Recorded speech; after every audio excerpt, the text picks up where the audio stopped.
quelques textes produits avant-hier à la médiathèque Le Patio,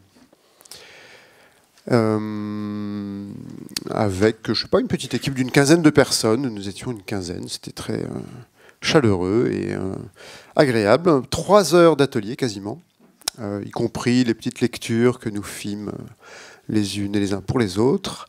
Et on va commencer par les fouiller dans la poubelle des grands écrivains. On s'aperçoit à cette occasion que le travail littéraire consiste souvent plus en un travail d'élagage que d'ajout de matière. Oui. Je ne vous ai pas présenté. Ah, pardon. Donc, je vous présente Martin Granger, qui nous vient du Nord, de Lille. Hein, et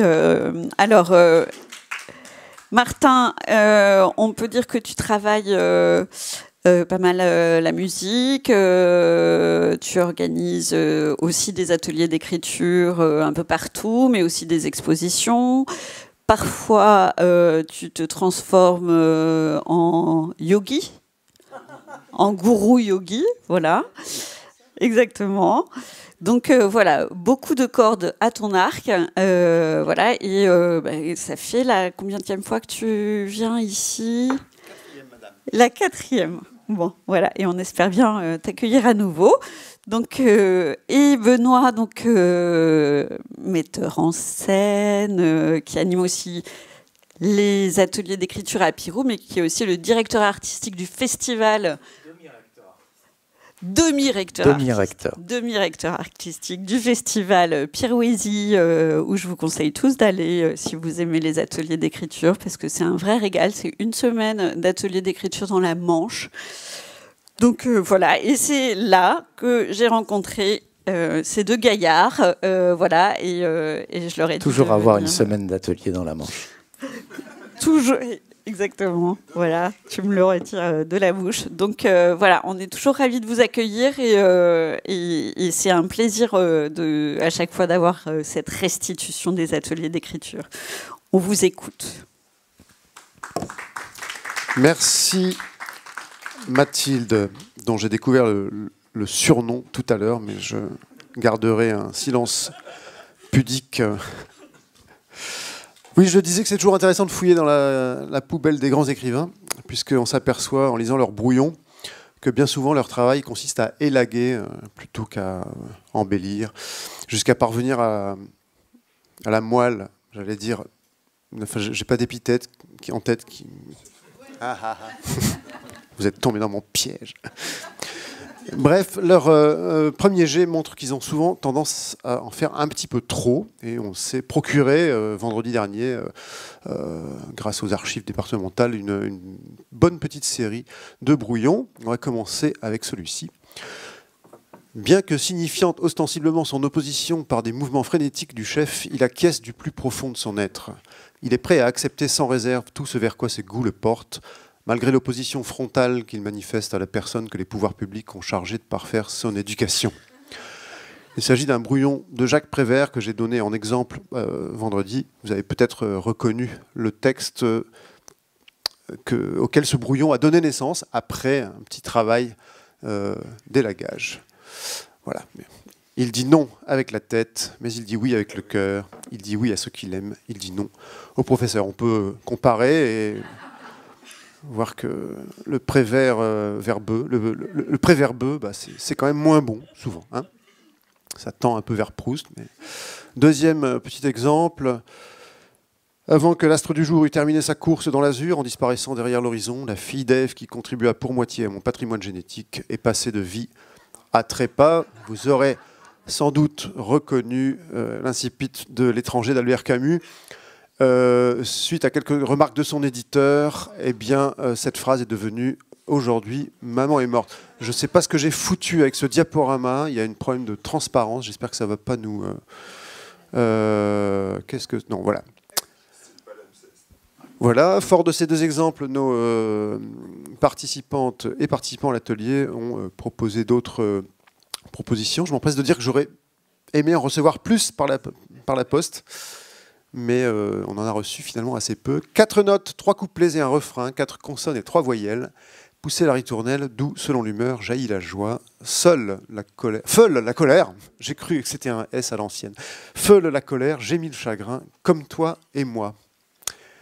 Et c'était pas si mal, je me demande si c'est pas même mieux que la version finale qu'on connaît donc sous cette forme.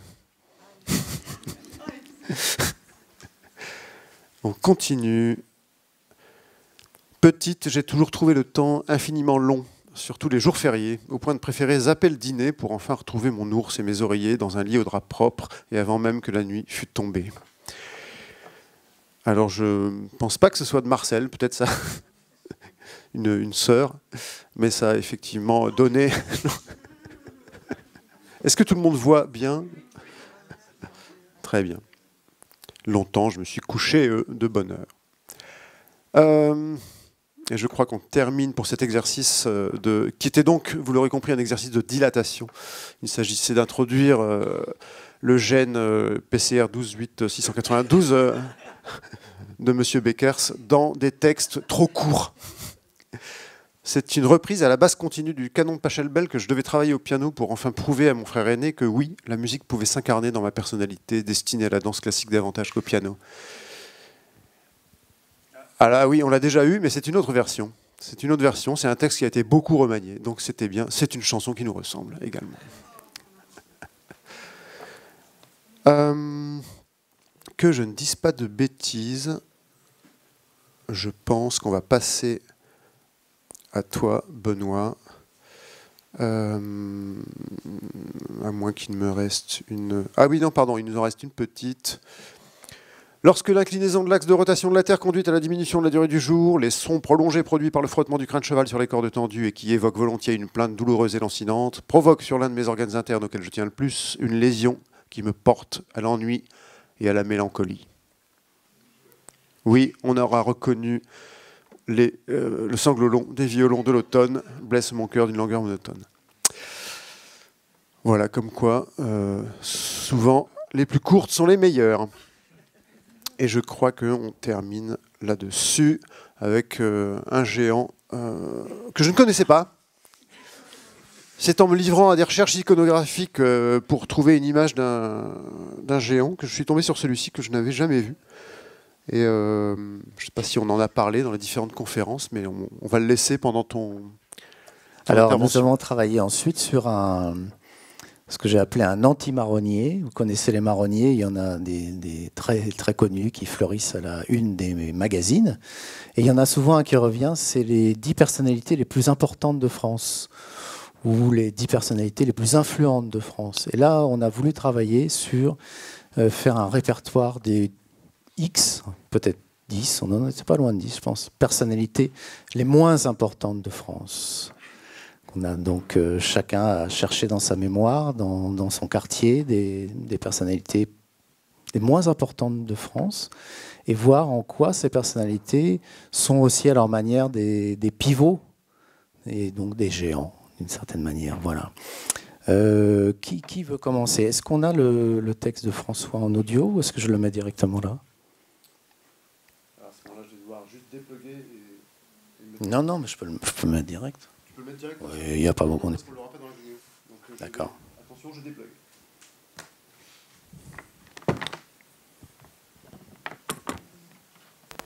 Hop. Alors, le premier texte, c'est un texte de François. Voyons si ça marche. Elle s'appelle Marivonne. Je vais le reprendre, oui.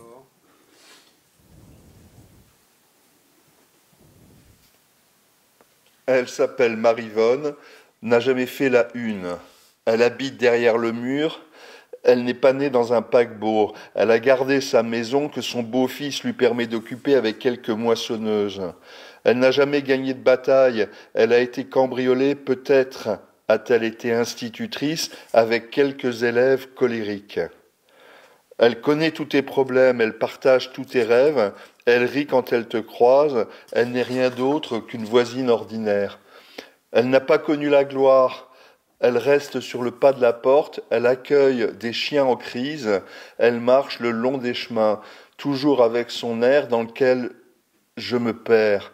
Elle ne sera jamais mon amie, elle est là, présente pour tous, pour le meilleur et pour le pire. Alors attends-la, serre-lui la main, Marivonne, ma voisine ordinaire. Merci François. Un texte de Marie-Hélène. Est-ce que Marie-Hélène est là? Tu veux venir le lire? Il est là.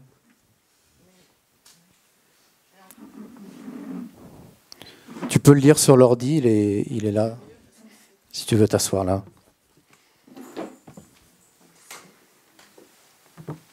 Ah, il faut que je tienne le micro. Merci. Lucien, debout au bord du chantier par le froid polaire de l'hiver 43, dans ce camp de travail où prisonniers russes, polonais et français comme lui s'éreintent sur le ballast, menacés par des sentinelles armées. Un train approche, la sentinelle qui vocifère sur les prisonniers n'entend rien. Et lui, le petit homme, se jette sur lui pour lui éviter la mort. Un homme, ça s'empêche, non ? Une autre fois, il remplace un prisonnier fourbu, il est mis en joue par un soldat. Les autres brandissent pelles et pioches, menaçant la sentinelle, qui renonce. Il fait plusieurs mois en forteresse et revient au camp méconnaissable et squelettique. Qu'en a-t-il été des autres ? 30 ans plus tard, il arpente les rues de Colombes sur son vélo, distribuant le courrier dans mon quartier. Bravo, facteur. Bravo, facteur. Et bravo, Marie-Hélène. Nous avions un texte de Laure, qui n'est pas là, je pense. Alors, je vais le lire. Automne 2021, Paris, musée de la chasse et de la nature, pour visiter l'exposition des structures sylvestres en carton de la plasticienne Eva Jospin. Grande structure de carton lacéré présentée au rez-de-chaussée du musée. Comme à mon habitude, je guette les moments d'inattention ou de dos tourné de la part du gardien de la salle pour placer ma figurine de panthère rose et la prendre en photo sur les œuvres. Je me réjouis d'y parvenir. Il ne voit pas mon petit jeu. La photo est dans la boîte et bientôt sur un réseau social.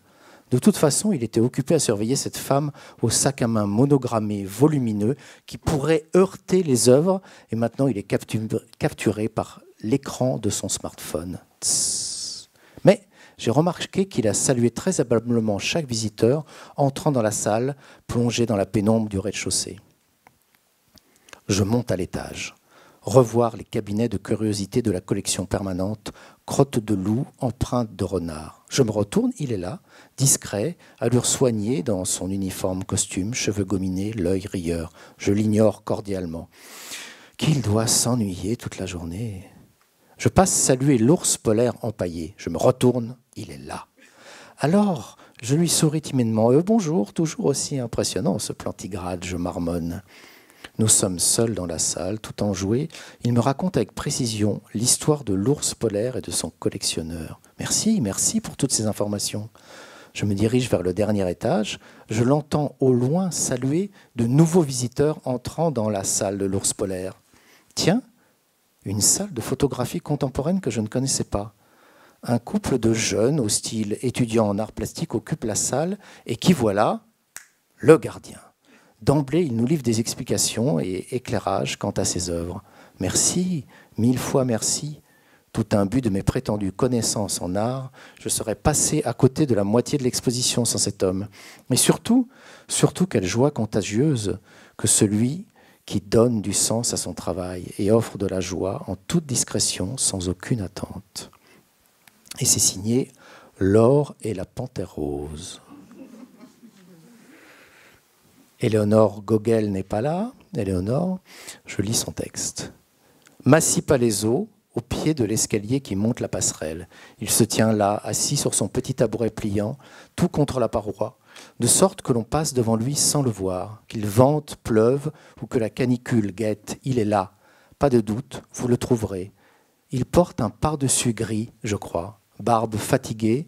Ses rides et sa peau tannée rappellent ses origines d'au-delà des mers et son âge d'au-delà des âges. Parfois, aux heures creuses, on le voit allongé un peu plus loin sur un banc de béton, recroquevillé sur lui-même. Il semble si vieux, si fragile. À se demander si quelqu'un ne l'aurait pas déposé là le matin, comme un sac, puis récupéré le soir, car lorsque je rentre un peu tard, il ne s'y trouve plus. Merci, Éléonore. Oui, cet exercice est vraiment né de ces moments-là. C'est-à-dire que dans mon quartier, il y a un homme comme ça. Et en fait, on ne se connaît pas tous dans le quartier parce que c'est un quartier de Paris, mais tout le monde le connaît et c'est vraiment un pivot du quartier. Donc à la fois, je me suis dit, c'est une sorte de géant en fait. Voilà. Donc, est-ce que Stéphanie veut lire son texte? Alors, je vais te mettre. Voilà.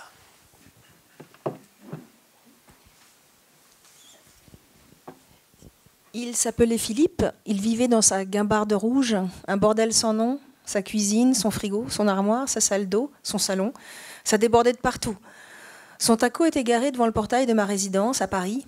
Quand je sortais, une odeur un peu dérangeante m'accompagnait sur 10 mètres. Je le saluais toujours, un simple bonjour. Il gagnait quelques euros grâce au marché d'Aligre tout proche. Il était toujours très rouge, le visage bouffi par la rue, le froid et l'alcool. Des gens qui vivent dans la rue, à Paris, il y en a pléthore. Il ne dérangeait personne et il ne serait venu à personne l'idée de signaler sa présence à la police ou autre. Tout le monde s'était accommodé de lui. Ma voisine Nathalie prenait le temps d'échanger avec lui. Je connaissais ainsi quelques bribes de sa vie. Il avait perdu son boulot, avait sombré dans l'alcoolisme. Sa femme l'avait quitté, sa fille ne voulait plus lui parler. Un jour, Philippe a été retrouvé mort sur la place d'Aligre, ma place chérie. Son vieux taco fut enlevé, le drame de la détresse sociale, du mal logement. Il s'appelait Philippe. Merci beaucoup.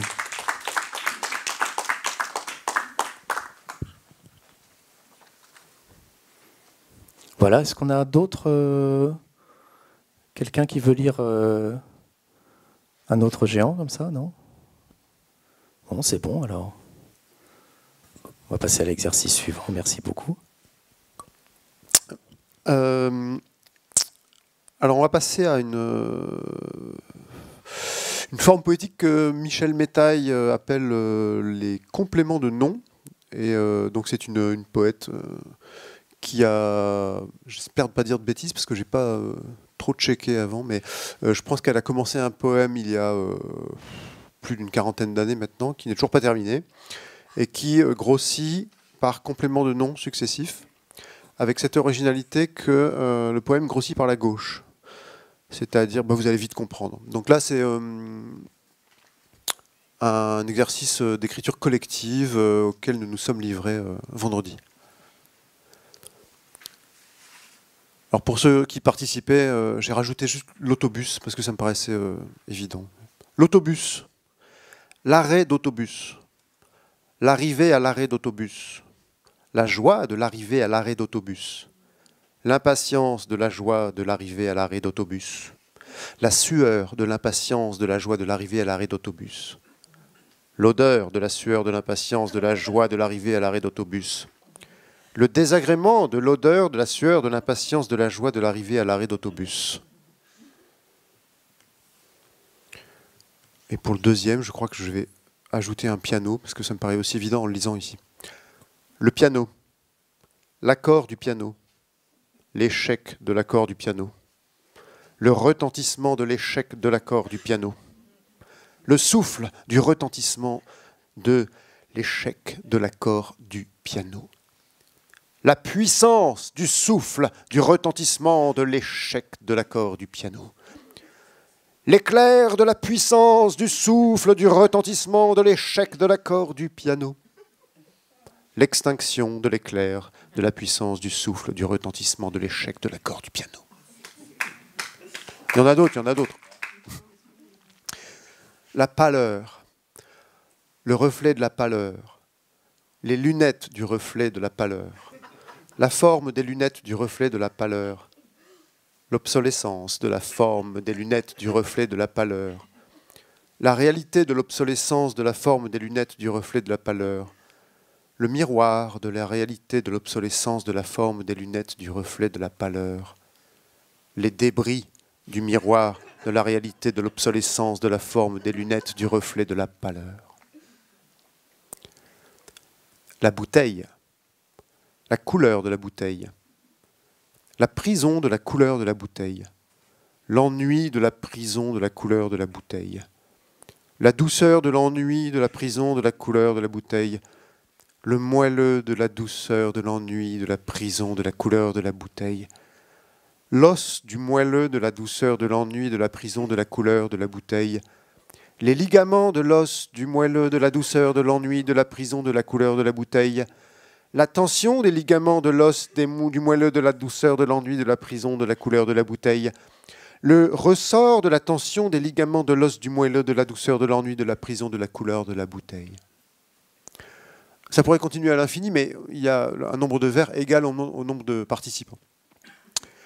L'oiseau, le plumage de l'oiseau, les couleurs du plumage de l'oiseau, le rouge des couleurs du plumage de l'oiseau, la cape du rouge des couleurs du plumage de l'oiseau, l'invisibilité de la cape du rouge des couleurs du plumage de l'oiseau, le pouvoir de l'invisibilité de la cape du rouge des couleurs du plumage de l'oiseau, l'ivresse du pouvoir de l'invisibilité de la cape du rouge des couleurs du plumage de l'oiseau, la bouteille de l'ivresse du pouvoir de l'invisibilité de la cape du rouge des couleurs du plumage de l'oiseau, l'étiquette de la bouteille de l'ivresse du pouvoir de l'invisibilité de la cape du rouge des couleurs du plumage de l'oiseau,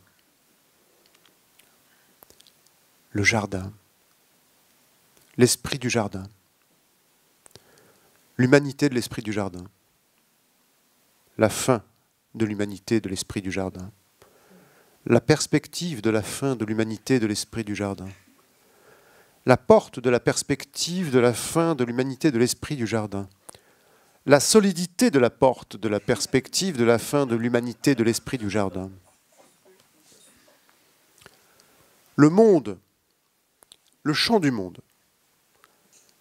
Je vais le dire à la manière de Michel Métaille maintenant, c'est-à-dire en faisant disparaître aussi les mots vont s'effacer peu à peu. On n'entendra chaque mot que 2 fois. Le monde, le chant du monde, l'écho du chant, le retour de l'écho, la vérité du retour, l'écoulement de la vérité.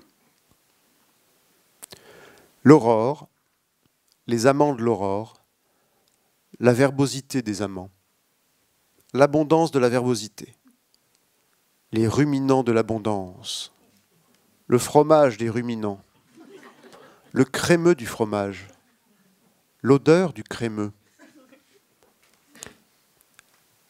la mer, le bruit de la mer, le trémolo du bruit, le sens du trémolo, le octus du sens, la science du octus, les révélations de la science, les jumelles des révélations. Allez, un dernier pour la route. On en a encore plein. En fait, on a beaucoup de produits, mais c'était dans le contrat. Hein. On travaillait sur le gigantisme, je vous rappelle. Les géants, la peur des géants, le couloir de la peur, le bout du couloir, la perspective du bout, la lentille de la perspective, la recette de la lentille, le livre de recettes, l'obésité du livre, le regard sur l'obésité, la beauté du regard. J'avais dit un dernier pour la route. Allez.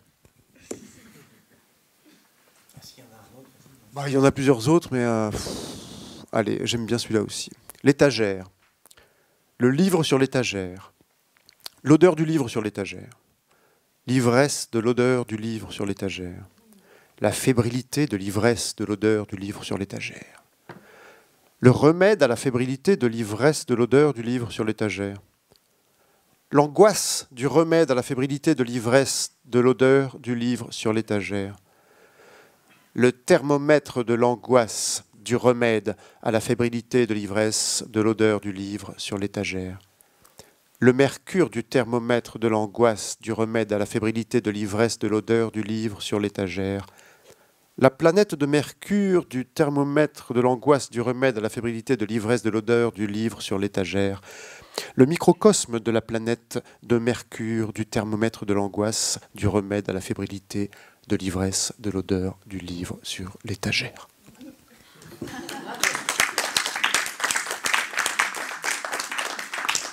Je précise que comme tout ce que nous proposons en atelier, ce sont des exercices que vous êtes invités cordialement à répéter chez vous, entre amis, en famille, etc.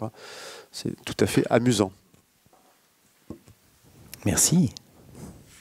Alors, pour terminer, nous avons repris un personnage que nous avions inventé en 2019, qui s'appelait Giresthésie.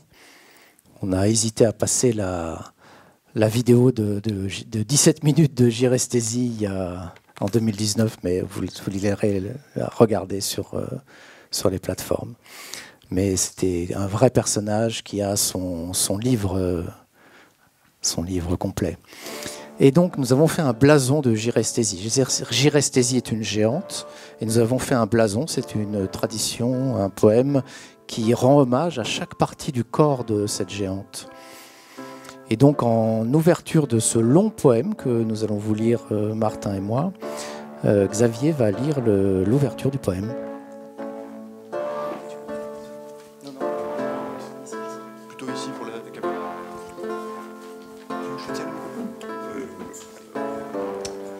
Bonsoir. Précieuse rêverie de grandeur. L'aimable et agréable Giresthésie s'est assoupie. Son souffle épouvantable chasse monstres abasourdis. Viens donc ici, Giresthésie, emplir la terre de tes ris. Grande ombre, statue de bronze, ô Giresthésie, compte 11 et draine tous les soupirants de l'équipe de foot d'antan. Viens donc ici, Giresthésie, emplir la terre de tes ris. Giresthésie se contemple, son corps est un vaste temple qui polit sur bronze nuit et se mire or midi. Viens donc ici, Giresthésie, emplir la terre de tes ris. Ta bouche est chaude comme vie. Viatique, Giresthésie, entre et s'offre telle des baisers. Cette antre est havre de paix. Viens donc ici, Giresthésie, emplir la terre de tes ris. Giresthésie, Giresthésie, ta douce voix enjôle. Giresthésie, Giresthésie, toujours, partout, caracole.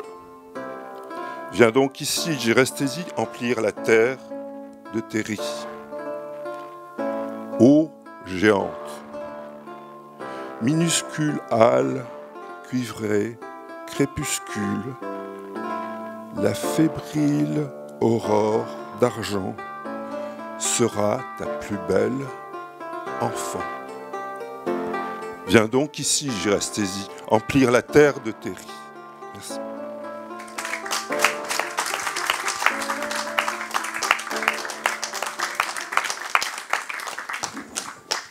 Merci beaucoup. Alors, les poèmes, donc, Marie-Hélène, Françoise, Laure, Stéphanie, Emmanuel, Éléonore, Laura, Pascal à distance, François, Édouard, Xavier, Martin et Benoît. Je ne dirai pas qui a écrit chaque quatrain à chaque fois maintenant. Et moi, je vais les afficher, comme ça, si vous êtes sourd, vous ne serez pas venu pour rien. Je remets le petit fond musical. Oui, c'est toujours sympathique. Ça va être... Je sais pas comment on fait avec ce truc-là.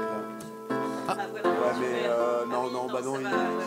Et là, les démons du JavaScript vont nous mettre des bâtons dans les roues. Voilà, la consigne donnée par Benoît. Oui, c'était quatrain d'octosyllabes. Je commence. Ton chignon dardé vers le ciel est un aimant pour les cigognes. Ô déluge providentiel, sur ton chemin, le guano cogne. Ta douce chevelure d'or, se balançant étincelante dessus les courbes de ton corps que des millions d'amants hantent. Ton oreille labyrinthique Colimaçon, siphon sans fond, prête pour les Jeux Olympiques. Sonnez, trompette, hélicon. Ton zygomatique magique donne à la courbe de la joue une ondulation pélagique, Moby Dick au rire acajou. Ta fossette exquise et maline, qui ton doux visage illumine, perle ta tendre joue dodue, géante, radieuse et repue. Ah, cette voix, telle soierie, souvente foi tonitruante, au point que bêtes et passants s'esbignent fissa en furie. Ton cou, délicat et fragile, qui logea l'hiver moult toison, conque n'atteignent les bacilles, soutient ton géant carafon. Que j'apprécie tes mamelons qui viennent nous servir à boire, on dirait 2 gerbiers de jonc sur des seins en forme de poire. Comme cerise sur gâteau, ton tétin trône sur colline, pièce de choix dans ton château, rose à cueillir toute divine. Ton cœur est un oiseau en cage, thoracique et non de métal. D'après ses battements, je gage qu'il doit peser plus d'1 quintal. Ton coude, croisement des ogres, ouvre sur de sales envies, où les perdus du néant voguent, chatouillés de puritanie. Quelle est jolie ta vésicule, juste au-dessus de l'intestin, la bile qu'elle véhicule t'aide à digérer des festins. Ton nombril est un grand cratère où s'écoule du vin rosé. Arboré, bordé de fougères, exhibe ton ventre bronzé.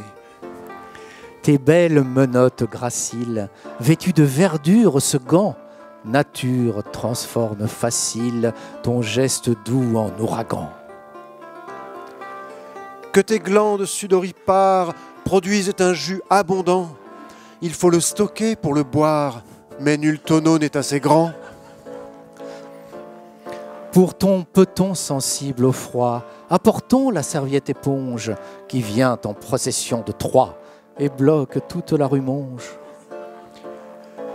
Oui, pour ton peton si douillet, tricotons vite une chaussette. Le champ de Mars sera parfait pour déployer nos aiguillettes. Tes jolis pieds sont assez longs, 2 mètres si je ne me trompe. Le jour où nous t'enterrerons, on fera ça en grande pompe. Et pour terminer, nous vous invitons, celles et ceux qui ont eu le plaisir de répéter pendant 4 heures avec nous, à venir chanter les deux petits quatrains sur la musique, s'il vous plaît. Alors, là, on va pouvoir envoyer un petit peu plus fort, du coup. On n'a pas du tout répété 4 heures, mais 4 secondes. Donc, on va mettre le premier quatrain ici. C'était le nombril. On fait juste les deux.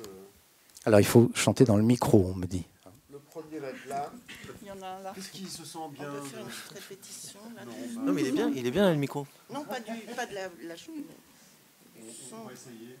Attention. Peut-être se pencher. Ah non, c'est moi.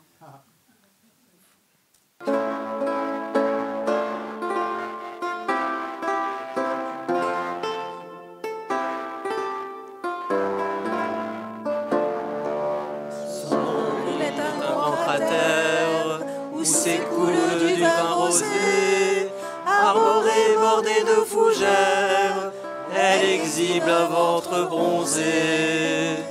Tes jolis pieds sont assez longs, 2 mètres si je ne me trompe. Le jour où nous t'enterrerons, on fera ça en grande pompe. Merci beaucoup. J'ai entendu le mot magnifique. Pas de flagornerie, s'il vous plaît.